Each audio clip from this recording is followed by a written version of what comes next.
Do you want to know the 5 tips for preparing your home for sale? If so, stick around. This is Q&A Sunday. I'm Rich Dallas, Berkshire Hathaway, the Dallas-Fincham team, and that's exactly what we're going to cover today. The top 5 tips for preparing your home for sale, because that's one of the number one questions we get as realtors.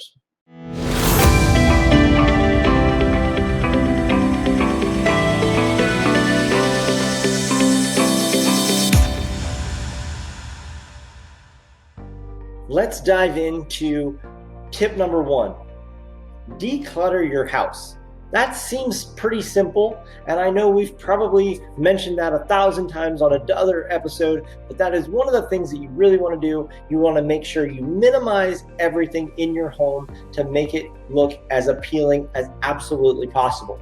Now, step number 2, or tip number 2, is one of those things that I don't think a lot of people think about, but when a buyer walks to your house and the agent's working with their phone, trying to open up the lockbox, what do you think the buyer's doing? They're doing this.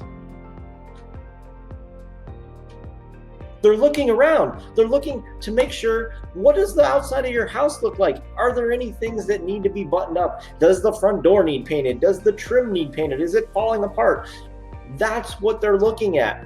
When a buyer comes to your house, you need to know this little unknown secret tip. They are coming to your house to find a reason not to buy it. Not looking for reasons to buy it. They already like it. They came. They made an appointment. They saw it online. They already like it. They're looking for a reason not to buy it. So don't give them one. Make sure you button up everything on your front of your house. Make sure your front door and your front porch looks spectacular, because that's where they're going to spend the very first moments of their showing of your house. One of the other things inside, tip number 3, is touch up all the little paint things. One of the sayings that I use is paint in the can is worthless, but paint on a wall is priceless. It's going to cost you $50 for a gallon of paint to paint a room that may be beat up or look not that great. But the buyer's going to come in and they're going to say, oh my gosh, it's going to cost me $2,000 to paint this whole house, because I need to paint this one wall or this one area, and they're going to blow it out of proportion. So do that ahead of time. Make sure you do the little things, because that's what makes the difference. Tip number 4, clean the garage. You would be surprised with how many cobwebs and all those little things that just pile up and just make a garage look icky. And then also, when you're cleaning the garage, think about it. When you clean your garage door is going to be open. But when people look at your house, your garage door is going to be closed. So don't forget to close your garage door and clean that part of the garage as well. Tip number 5, cut your grass. Do some landscaping, put some mulch down. And if you have a dog, pick up the poo. Nobody wants to be showing a house and all of a sudden walk in a pile of poo. It happened. John, if you're watching, you and Erica, I said, watch, they have a dog. And right after I said that, you were like, oh, and you stepped in it.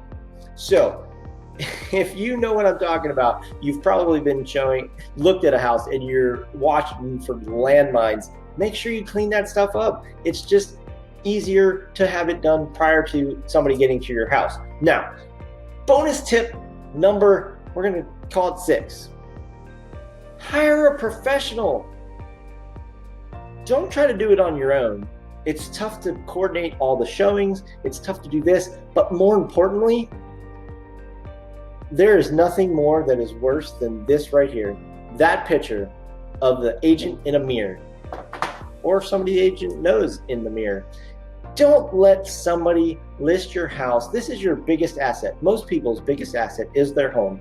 Don't let somebody who doesn't do this every day try to make this what they are trying to do for you. An agent is going to be able to hire a professional photographer. You can too, but just make sure you don't take your own photos. And as an extra little tip, if you do, turn the camera this way. That's how the MLS is formatted. It is not formatted for vertical photos. We can get into that another day. But those were 5 tips for selling your home and getting it ready for sale. And another 6 little bonus tip to make sure you hire someone that's going to do a good job for you. Hopefully that's me. Hopefully that's my team. If you want to reach out to me, my number is 412-965-6387. Again, if you want to see one of your questions answered in a future episode, put it in the comments below. Make sure you hit that subscribe button, and I look forward to talking to you another day. Happy Sunday and have a great day.